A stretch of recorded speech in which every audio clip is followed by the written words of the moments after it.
Hello दोस्तों, आप सभी का स्वागत है आपके अपने चैनल बीके स्टडी पॉइंट में। आज हम बात करेंगे बिहार एक समग्र अध्ययन। बिहार की ये पुस्तक है। बिहार की हिस्ट्री, बिहार की पॉलिटी, बिहार की ज्योग्राफी और बिहार से संबंधित जितने भी प्रश्न अलग अलग परीक्षा में पूछे गए हैं उन सभी परीक्षा के प्रश्नों पे भी मैं डिस्कस करूँगा। अभी डिटेल वे में हम लोग बात करते हैं बिहार के बारे में। ये पुस्तक पूरी तरह से कंप्लीट कराने का मैं प्रयास करूँगा। रोज़ एक चैप्टर एक वीडियो के माध्यम से मैं देने का प्रयास करूँगा। अभी हाल फिलहाल में CDPO की एग्ज़ाम होगी, उसके लिए इम्पोर्टेंट होगा। बिहार दरोगा के मेंस में कुछ प्रश्न ही पूछे जाते हैं, 2-3 प्रश्न पूछे जाते हैं। BPSC में भर के प्रश्न पूछे जाते हैं। तो BPSC के लिए ये वीडियो इम्पोर्टेंट होने वाला है। तो अगर आप लोग इस चैनल पर नए होंगे कृपया चैनल को सब्सक्राइब कीजिएगा, बेल आइकन को दबाइएगा और कमेंट करिएगा कि हाँ ये प्रयास कैसा लग रहा है। अभी मैं सार संग्रह का भी वीडियो बनाऊंगा, सार संग्रह भी ख़त्म करने का प्रयास करूंगा। सार संग्रह से 2 टॉपिक यानी कि 2 सब्जेक्ट को लूँगा। मैं प्रयास कर रहा हूँ कि सबसे पहले पॉलिटी और ज्योग्राफी को साथ लेके चलूँ और ये बिहार वाला जो सेक्शन है महेश बनवाल की पुस्तकें हैं इनके साथ हम आगे बढ़ते हैं। तो सबसे पहले सिलेबस के बारे में चर्चा कर लेंगे। सिलेबस के बारे में जो फर्स्ट चैप्टर दी गई है बिहार के बारे में, बिहार की स्थिति के बारे में, उसके बारे में चर्चा करेंगे। और जो चैप्टर जब ख़त्म हो जाएगी तो इसके बाद 10-12 प्रश्न दी गई है, उस प्रश्न के बारे में भी हम चर्चा कर लेंगे। तो ये पहला वीडियो होने वाला है। कमेंट करके बताइएगा कि हाँ ये कैसा लग रहा है। ठीक है, ये महेश कुमार बनवाल की कॉस्मोस पब्लिकेशन की पुस्तकें हैं। ये पहले हम लोग डिस्कस कर लेते हैं थोड़ा सा सिलेबस। तो सबसे पहला सिलेबस क्या है कि बिहार एक परिचय। तो आज हम लोग बिहार एक परिचय के बारे में भी बात करेंगे सबसे पहले वीडियो में। थोड़ा सा मोटा मोटी सिलेबस समझ लेते हैं और इसी सिलेबस के अनुसार हम लोग अब भी काम करेंगे। बिहार का इतिहास, तो बिहार के इतिहास में प्राचीन भारत का इतिहास, 6ठी शताब्दी पूर्व बिहार, मगध का उत्कर्ष, हर्यक वंश, शिशुनाग वंश, नंद वंश, मौर्य वंश, शुंग वंश, कण्व वंश, जैन धर्म, बौद्ध धर्म, बिहार एवं गुप्त साम्राज्य। गुप्त साम्राज्य का कंट्रीब्यूशन बिहार में कितना रहा उसके बारे में पढ़ेंगे। पाल्यकालीन बिहार यानी कि पाल वंश के बारे में पढ़ेंगे। मगध के उत्तर गुप्त वंश में पढ़ेंगे। मिथिला के कर्नाट शासक के बारे में पढ़ेंगे। बिहार के मामलुक वंश के बारे में पढ़ेंगे। बिहार में अफगान शासक शेरशाह सूरी वाला पढ़ेंगे। मुगल कालीन बिहार यानी कि मुगल साम्राज्य जब दिल्ली में राज्य करता था तो बिहार की स्थिति क्या थी, बिहार में कौन राज्य करता था, बिहार को कौन देखता था, इसके बारे में पढ़ेंगे। आधुनिक भारत का इतिहास, मॉडर्न इंडिया में बिहार का क्या कंट्रीब्यूशन रहा। भारत छोड़ो आंदोलन के समय में बिहार के सारण जिला को तो अपराधी जिला घोषित कर दिया गया था, इसके बारे में पढ़ेंगे। बिहार की झांसी की रानी राम स्वरूपा देवी के बारे में पढ़ेंगे। संथाल विद्रोह के बारे में पढ़ेंगे, हमेशा प्रश्न पूछा जाता है। कोल विद्रोह के बारे में पढ़ेंगे। 1857 की क्रांति तथा बिहार, 1857 की क्रांति में बिहार के कितने नायक भाग लिए थे। वीर कुंवर सिंह के बारे में तो सब लोग जानते हैं। पीर अली खान बहादुर, बहुत से लोग शामिल हुए थे। मुंडा विद्रोह, उलगुलान विद्रोह, मुजफ्फरपुर बम कांड जिसमें आपके होम रूल आंदोलन, बिहार चंपारण सत्याग्रह, महात्मा गांधी का सबसे सफल अभियान और सबसे पहला अभियान बिहार के चंपारण जिला से की गई 1917 में। बिहार में खिलाफत आंदोलन की क्या स्थिति रही उसके बारे में हम लोग पढ़ेंगे।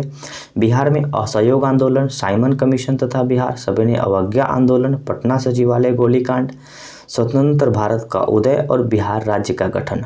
तो इतने टॉपिक, 37 टॉपिक के बारे में हम पढ़ेंगे। मैं प्रयास करूंगा कि एक टॉपिक एक वीडियो के माध्यम से आपको दे दूं। तो 37 वीडियो के माध्यम से पूरा बिहार को ख़त्म करने का प्रयास किया जाएगा। ठीक है, अभी हम लोग बिहार एक परिचय पढ़ेंगे। बिहार की छोटी सी परिचय होगी। जितने देर का वीडियो होगा मैं प्रयास करूंगा कि एक टॉपिक एक वीडियो के माध्यम से आपको प्रोवाइड करा दूं और कमेंट जरूर करिएगा कि हाँ ये प्रयास कैसा लग रहा है। कोई भी त्रुटि होगी तो मैं प्रयास करूंगा अगले वीडियो में सुधारने के लिए, और कमेंट करिएगा तो ही मुझे अच्छा लगेगा। आइए सबसे पहले से हम लोग शुरुआत करते हैं।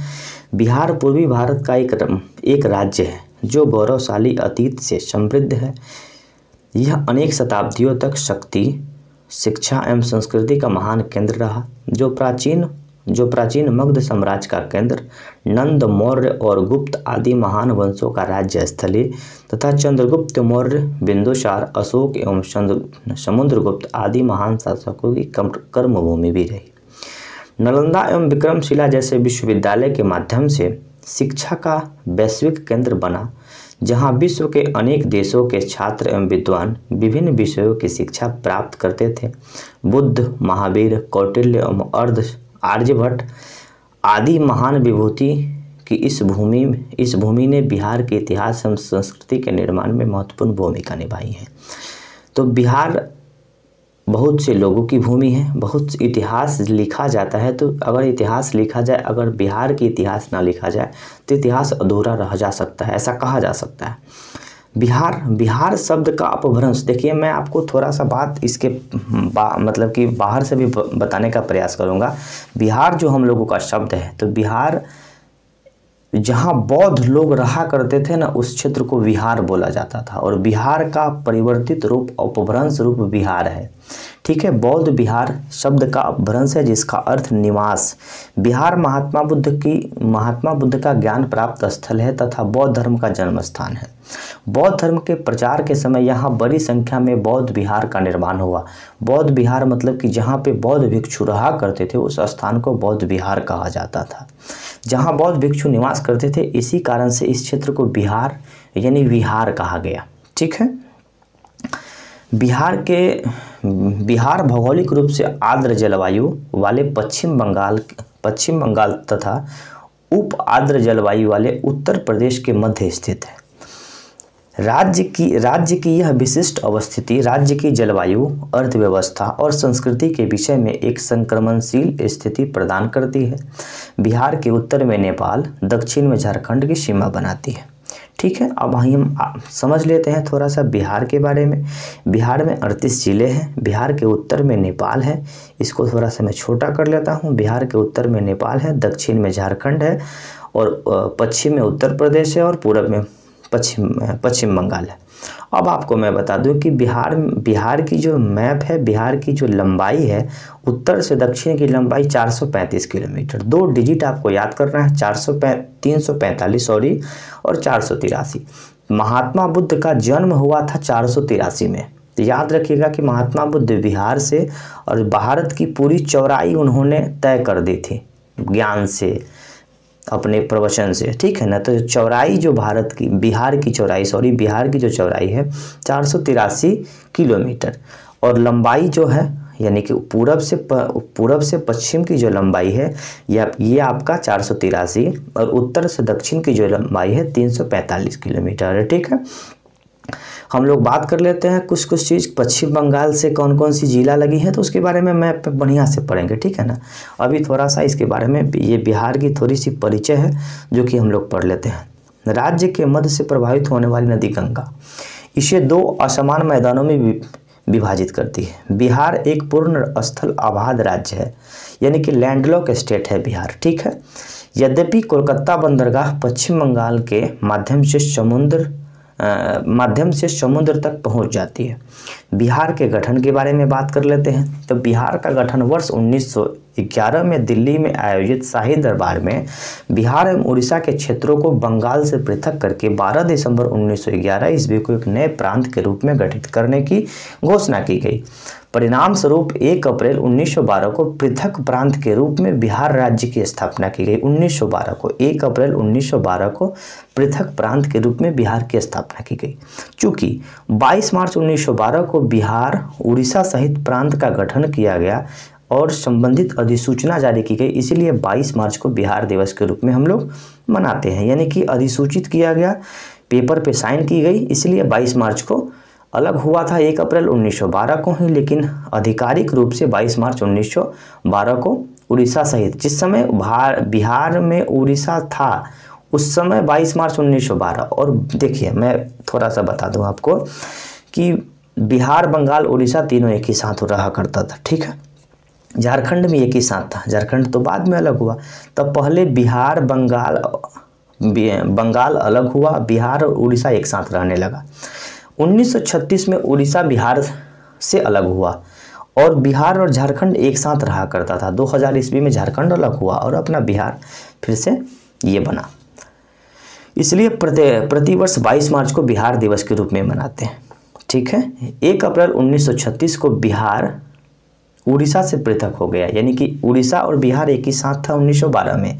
1 अप्रैल 1936 को बिहार जो है उड़ीसा से पृथक हो गया। 15 नवंबर 2000 को 15 नवंबर 2000 को बिहार के दक्षिणी भाग 46% भूभाग पे भारत का 28वां राज्य के रूप में झारखंड राज्य का निर्माण किया गया। झारखंड के अलग होने के पश्चात शेष बिहार ही बिहार का वर्तमान स्वरूप है। आज का जो बिहार है वो वर्तमान स्वरूप है, यानी कि 46% ज़मीन झारखंड 46% ज़मीन जो है वो झारखंड बना। कब? तो 15 नवंबर 2000 को। 15 नवंबर को ही क्यों बना? तो बिरसा मुंडा का जो जन्म दिवस है 15 नवंबर को है, इसलिए 15 नवंबर 2000 को झारखंड राज्य का निर्माण किया गया।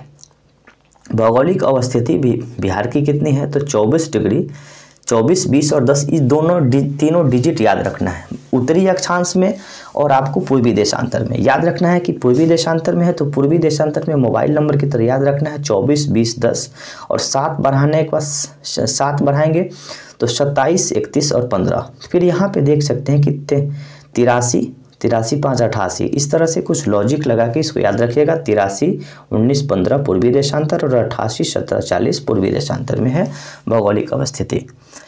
बिहार के जो राजकीय चिन्ह है, बिहारी राष्ट्रीय जो चिन्ह है बौद्ध वृक्ष है। क्यों बौद्ध वृक्ष रखा गया है?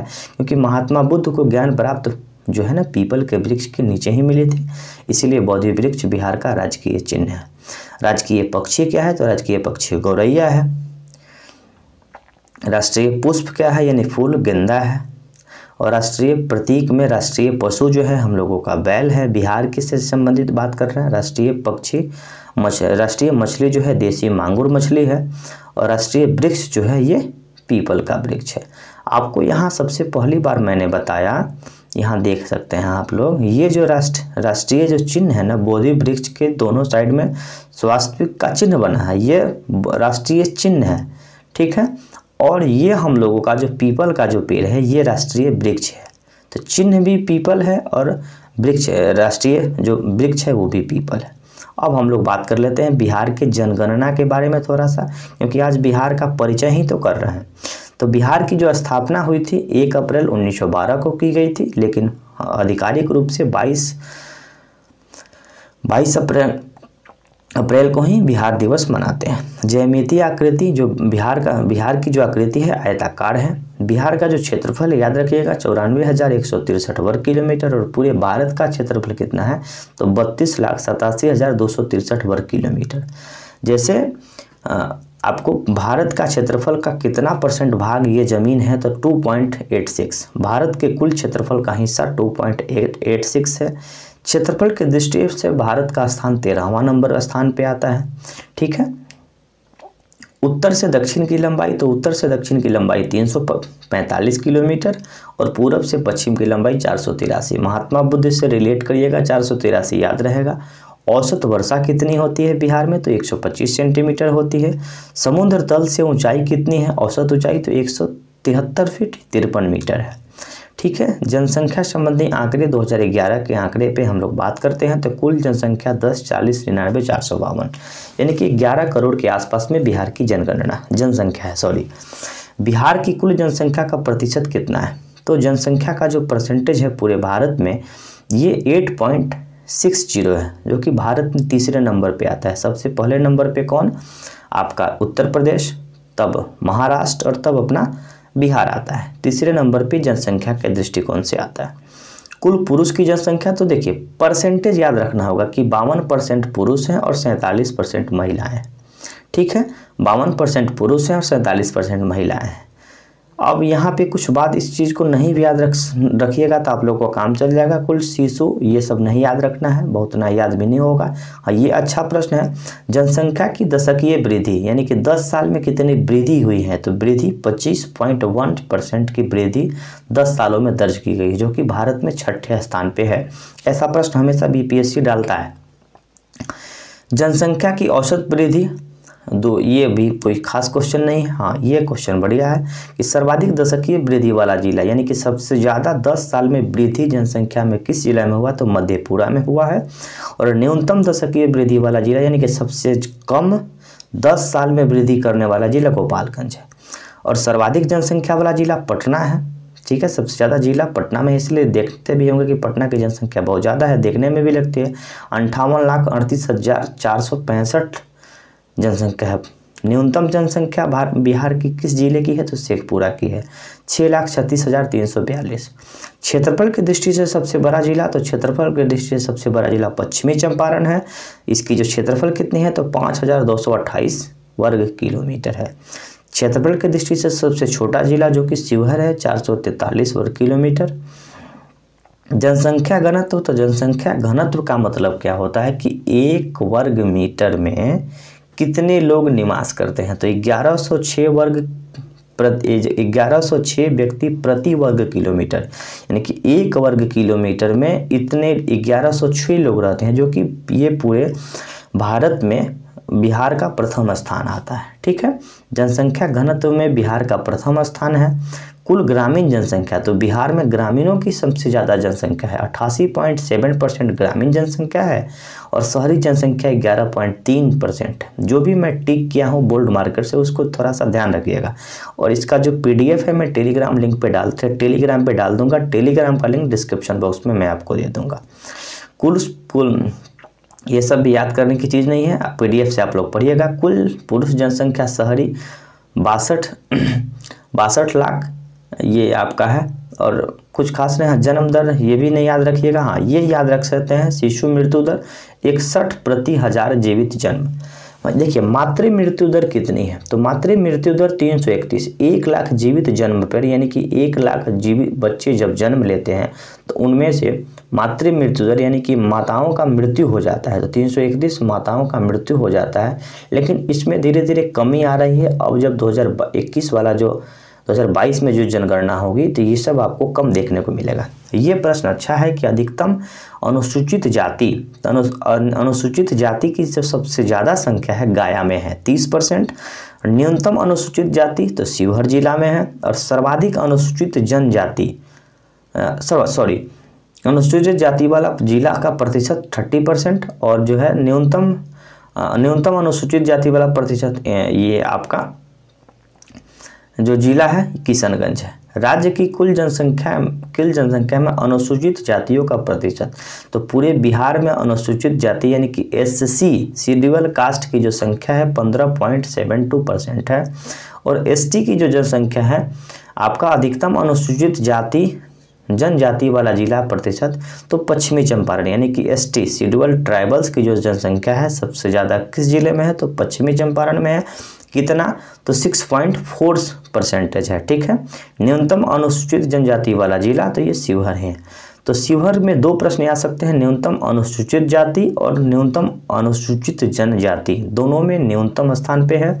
क्षेत्रफल में भी न्यूनतम स्थान पे है, तो याद रखिएगा, तीनों चीज़ याद रहना चाहिए। कुल जनसंख्या में अनुसूचित जनजाति की संख्या, तो बिहार में शेड्यूल ट्राइबल्स की जो संख्या है बहुत कम है, तो 1% के आसपास में ट्राइबल्स है और 15% के आसपास में आपका शेड्यूल कास्ट है। राज्य में लिंगानुपात, ये प्रश्न अच्छा पूछा जाता है। लिंगानुपात 918 महिलाएं प्रति 1000 पुरुष, और शिशु लिंगानुपात 935 है, जो कि हमेशा BPSC पूछता है, 2-3 साल से तो पूछ ही रहा है। शिशु लिंगानुपात 935। लिंगानुपात की दृष्टि से बिहार का जो कौन सा क्रम है? तो 24वां क्रम है। सर्वाधिक लिंगानुपात वाला जिला यानी कि सबसे ज़्यादा लिंगानुपात किस जिले में है? तो गोपालगंज में 1021 महिलाएं हैं 1000 पुरुष पे, 21 महिलाएं ज़्यादा है।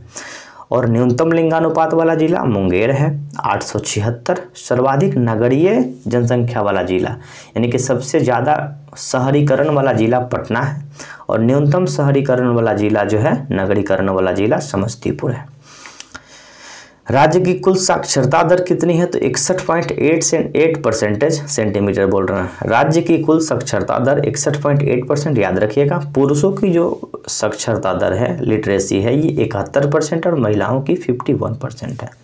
सर्वाधिक साक्षर वाला जिला रोहतास 73% नहीं भी याद रखिएगा, तो याद रखना होगा कि सर्वाधिक साक्षर वाला जिला रोहतास और न्यूनतम साक्षर वाला जिला पूर्णिया।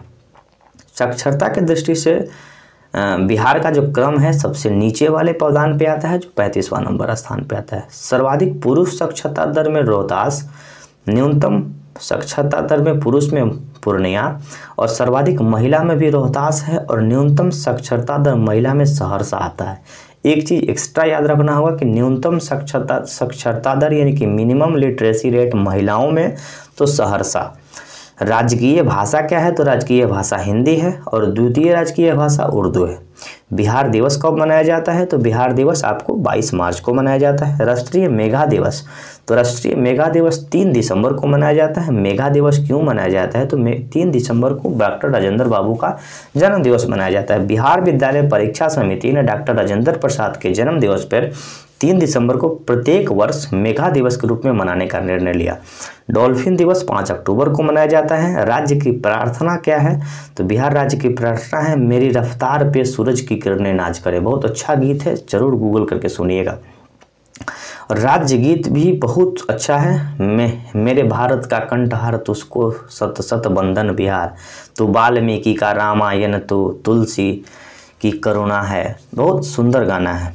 सर्वाधिक जनसंख्या वाला जिला, तो सबसे ज़्यादा सर्वाधिक जनसंख्या वाला जिला पटना, पूर्वी चंपारण, मुजफ्फरपुर और मधुबनी। न्यूनतम जो जनसंख्या वाला जिला है शेखपुरा, शिवहर, अरवल और लखीसराय। सर्वाधिक जनसंख्या घनत्व, तो घनत्व के बारे में बात करेंगे कि जिसके पास ज़मीन कम होगा वहीं ना ज़्यादा लोग होगा। तो शिवहर की जो क्षेत्रफल है कम है और वहीं पे सबसे ज़्यादा जनघनत्व है। तो शिवहर में सबसे ज़्यादा जनघनत्व है, पटना में है, क्योंकि पटना में देखते हैं कि एक ही बिल्डिंग में 100 लोग रहता है। तो जनसंख्या घनत्व इससे अंदाज़ा लगा सकते हैं। तो शिवहर, पटना, दरभंगा और वैशाली। न्यूनतम जनसंख्या घनत्व वाला जिला तो कैमूर, जमुई, बांका और पश्चिमी चंपारण। तो पश्चिमी चंपारण का क्षेत्रफल बहुत ज़्यादा है, लोग वहाँ कम है, याद रखिएगा। कैमूर में पठारी है, तो कैमूर के पठार में ज़्यादा ज़मीन फैला हुआ है, लोग वहाँ कम है, तो कैमूर में जनसंख्या घनत्व कम है। जमुई और बांका और पश्चिमी चंपारण।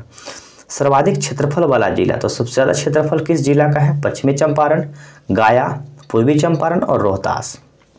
न्यूनतम साक्षरता वाला जिला, न्यूनतम क्षेत्रफल वाला जिला, तो सबसे कम जमीन शिवहर के पास, तब अरवल के पास, तब शेखपुरा, तब लखीसराय। और सर्वाधिक लिंगानुपात वाला जिला, तो सबसे ज़्यादा लिंगानुपात गोपालगंज, सिवान, सारण जहाँ के हम आते हैं, और किशनगंज। सर्वाधिक साक्षरता वाला जिला, ठीक है, सर्वाधिक साक्षरता वाला जिला जो है ये रोहतास, पटना, भोजपुर और मुंगेर है। न्यूनतम साक्षरता वाला जिला पूर्णिया, सीतामढ़ी, कटिहार और मधेपुरा है। मैं एक बार में तो याद होगा नहीं, इस वीडियो को 2 बार देखिएगा तो ये पूरी तरह से स्पष्ट रूप से याद हो जाएगी। और PDF मैं दे दूंगा, उसको पढ़ लीजिएगा, आसानी से याद हो जाएगा। सर्वाधिक महिला साक्षरता वाला जो जिला है रोहतास, मुंगेर, पटना, औरंगाबाद। न्यूनतम महिला साक्षरता वाला जिला बढ़ते क्रम में सहरसा, मधेपुरा, पूर्णिया और सीतामढ़ी। ये दोनों प्रश्न और याद रखना होगा। राज्य में लोकसभा की सीटें कितनी है? 40। और अनुसूचित लोकसभा में अनुसूचित जाति के लिए आरक्षित सीट कितनी है? 6। कहाँ है? तो गोपालगंज, हाजीपुर, समस्तीपुर, जमुई तथा सासाराम में। शेड्यूल कास्ट के लिए लोकसभा में 6 सीटें आरक्षित की गई है। राज्यसभा में सीटों की संख्या कितनी है? तो राज्यसभा में सीटों की संख्या 16 है। विधानसभा में सीटों की संख्या 243 है। और विधानसभा में अनुसूचित जाति के लिए आरक्षित सीट 40 है। विधानसभा में अनुसूचित जनजाति के लिए जो सीट है, यानी जनजाति बोले तो शेड्यूल ट्राइबल्स के लिए, ST के लिए 2 सीट है। तो कहाँ तक? कटोरिया और मनिहारी, ये 2 सीट आरक्षित है।